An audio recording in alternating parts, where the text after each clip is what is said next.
Ashama hordoftoota chaanaalii yoonii yookaan akkam jirtan fayyaa keessanii ani waaqaffaa galatu nagaa koodhaa har'as akka baratamiin viidiyoo tokko qabadhee isiniif dhufee jira. Viidiyoo kanarraa akka waa barattan shakkii tokko hin qabu. Akkuma yeroo hunda jedhu chaanaalii kanaaf warri haaraa taatan chaanaalii kan koo subscribe gochuudhaan maatii keenyatti dabalamaa jechuun barbaada. Warri immoo chaanaalii kana keessa turtan viidiyicha akka namoota baay'ee maddii ga'uu fi laayikii tuquudhaan nu jajjabeessaa jechuun barbaadna hordoftoota chaanaalii kanaa. Egaa yaada har'a qabadhee isiniif dhufeetti darbuudhaaf jechuudha. Namoonni baay'een jaalala jalqaba isaanii yoo milkaa'uu fi baate namoonni baay'een jaalala san dagachuudhaaf baay'ee akka rakkatan beekamaadha. Keessattuu immoo jaalalli jalqabaa sun jaalala dhugaarratti hundaa'e yoo ta'u ta'e baay'ee itti rakkatu jechaadha. Nama san dagachuudhaaf fi jaalala haaraallee eegaluudhaaf baay'ee dhiphatu baay'ee rakkatu jechaadha. Egaa murtiin keessan isa xumuraa yookaan immoo nama isa wajjin ta'uu hin dandeechan taananii gorsa tokko qabadhee isiniif dhufee jira. Gorsi kun immoo maalidha? Karaalee nama jaalalaan wajjin turtan san jaalala san eega dhaabdanii booda jaalala san dagachuudhaaf waa'ee jaalala sanii dhimma sanii dagattanii jaalala haaraa akka isa biraa eegaluudhaaf maloota itti gargaaramtanii gara jaalala haaraatti deemtan isiniif fidee dhufee jira. Akkas steepii 8 ilaalla. Steepii 8 egaa karaalee ittiin nama jaalatanii dursa jaalatanii dhabdan yookaan immoo addaan jaalala san dhaabdan jechuudha. Karaalee ittiin dagatamu keessaa tokko inni jalqabamaa jedhasiitanii nama san irraa fagaachuun dirqama ta'a jechaadha. Jalqaba irratti nama san irraa akkamitti fagaannaa? Fakkeenyaaf daandii itti wal arginu jiraachuu danda'a jalqaba. Fakkeenyaaf gara gabayaa yookaan deemnu ta'e yookaan immoo gara suuqii kan deemnu kan ta'u ta'e gara mana barnootaas haa ta'u iddoo hojiittis haa ta'u karaalee ittiin duraan wal arginu san jechaadha. Nama san irraa fagaachuu qabna yookaan immoo daandiiwwan san jijjiiruu qabna.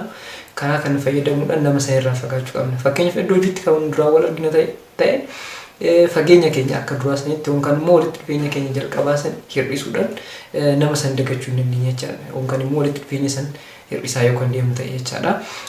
Yookaan immoo daandii irratti wal arginu yookaan fakkeenyaaf daayirekshinii tokkoon yeroo hunda kan deemnu ta'e nama san argachuudhaaf duraan amma immoo nama san dagachuudhaaf jecha daandii duraan deemnu san irraa jijjiirree daandii biraatiin sochii keenya itti fufuu qabna jechaadha. Inni lammaffaan jechuudha wantoota nama san si yaadachiisan ofirraa fageessuu danda'uu qabna jechaadha. Fakkeenyaaf bilbila nama sanii ofirraa balleessuu qabna.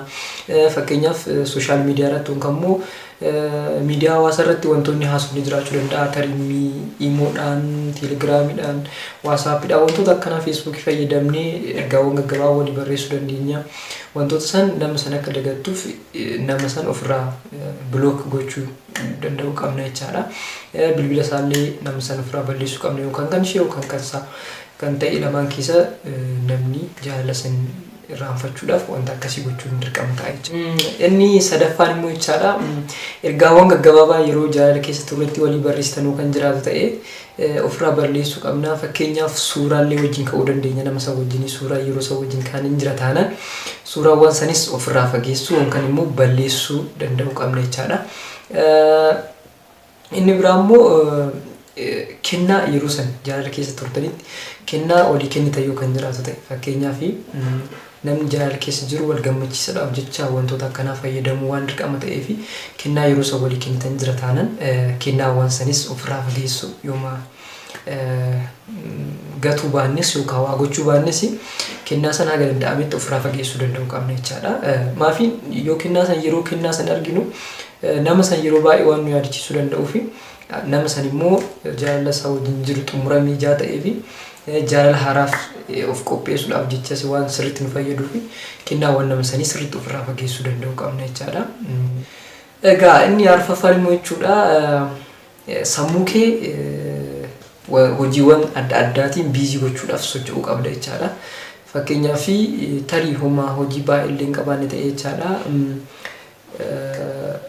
manuma keessattiyyuu hojuma si gammachiisu kana hojjechuudhaan yeroo kee sammuu kee biizii gochuudhaaf yaaluun dirqama ta'a jechaadha. Fakkeenyaaf kitaabota garaagaraa dubbisuudhaan baacoo asoosama wantoota akkana dubbisuudhaan sammuu kee biizii gochuudhaaf yaaluu qabda. Yookaan immoo hojuma mana keessaa hojjechuudhaan hojuma mana keessa teechee hojjechuu dandeechu hojjechuudhaan sammuu kee yeroo baay'ee biizii gochuudhaaf socho'uu qabda jechaadha. Yoo akkas goote jechuudha carraan nama san yaadachuu keetii baay'ee waan hir'atuuf jechaadha. Nama san dagachuudhaafis baay'ee si fayyada jechuudha wanta akkasii yeroo baay'ee goote jechaadha. Tarii yoo cal jetteetumaan teechuu ta'ee sammuun kee yeroo baay'ee waan barbaaddu san yookaan nama san waan si yaadachiisuu fi nama san dagachuudhaaf baay'ee dhiphuu keessa galtaa. San malee immoo jaalala haaraaf eegaluudhaafis of qopheessuudhaaf baay'ee dhiibbaa asirratti qaba jechaadha. Kana gochuun immoo dirqama jechaadha.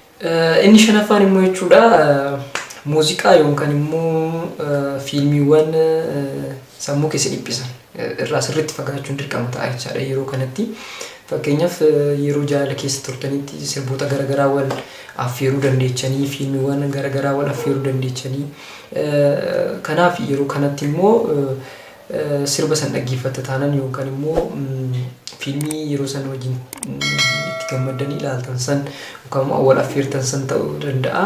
Isa ilaaltee baay'ee itti dhiphachuu waan dandeechuu fi wantoota akkasii sanarraa sirriitti fagaachuu danda'uu qabda jechaadha. Yeroo kanatti wantoota si gammachiisan qofa raawwachuu qabda. Muuziqaalee taanaan muuziqaa si gammachiisu dhaggeeffachuu danda'uu qabda. Fiilmis taanaan immoo fiilmii si gammachiisu itti bohaartu wanta san dabarreessan akkan si yaadachiine ta'uu danda'uu qaba jechaadha. Kanarratti yeroo kee aarsa gochuu qabda jechaadha. Wanta yeroo saniif sammuu kee si bohaarsu irratti hojjechuun dirqama ta'a jechaadha. Egaa inni ja'affaan immoo jechuudha of madaaluu danda'uu qabda jechaadha. Yeroo kanatti ati nama kamiyyuu gadi akka hin taane of amansiisuu qabda kun jalqaba irratti jechuudha. Nama saniin immoo ka gargar ba'aa jirtuuf yookaan murtii kanarra kan geecheef namni sun jireenya keetiif akka sin barbaachisne yookaan immoo si milkeessine itti amantee ta'uu qaba jechaadha. Sirumaayyuu namni sun nama si'iif hin taanettee amanuu qabda jechaadha. Kanan ta'uu taanaan ammallee yaaddoon kee duubatti deddeebi'a taananii nama san dagachuudhaaf baay'ee rakkattaa. Ammas irra deebi'ee jaalala biraa eegaluudhaafis baay'ee dhiphuu keessa galta jechuudha. Kanaafuu nama san dagachuudhaaf nama si hin taane akka ta'e of amansiisuu danda'uu qabda jechuudha. Inni torbaffaan jechuudha hiriyoota keetii fi maatii kee wajjin yeroo dheeraa dabarsuudhaaf tattaaffii gochuu qabda yeroo kanatti jechaadha. Maadhaa fi maatii fi hiriyoonni kee yeroo baay'ee gadda kee keessa si baasuudhaaf baay'ee namoota sitti dhiyaatanii fi maatii kee fayyadamuun dirqama ta'a jechaadha. Dhiphuu kee keessa si baasuudhaaf baay'ee si fayyadu wantoota garaagaraa si haasofsiisuudhaan wanta san akka sirumaayyuu ati yaadni si gochuu keessatti gahee guddaa waan qabaniif yeroo kana yeroo dheeraa kee maatii keetii fi hiriyoota kee wajjin dabarsuu qabda jechaadha. Tarii wantoota biraa si taasisuudhaan wanta san akka dagattuuf baay'ee waan si barbaachisaniif si cinaa dhaabachuu danda'anii gahee guddaa qabu jechaadha. Wantoota akkanaa hojjechuu keessatti isaan nama hundatti waa'ee keetii haasa'uu baachuu dandeecha. Maatii keetii fi hiriyoota kee sirriitti wanta sammuu wanna si hubachuu danda'anii fi yaada san keessa si baasuudhaafis baay'ee nama sitti dhiyaatan fayyadamuun dirqama jechaadha. Yeroo dheerallee isaa wajjin dabarsuudhaan nama san yookaan immoo jaalala kee jalqabaa san dagachuudhaan gara jaalala haaraatti darbuudhaaf baay'ee faayidaa guddaa qaba jechuudha. Inni saddeettaffaan jechuudha dhiifama gochuudhaan gocha sirriitti raawwatame yookaan sirra geessan irra darbuu danda'uu qabda. Dhugumatti sammuu keetii fi nageenya hin barbaada taanan jechuudha.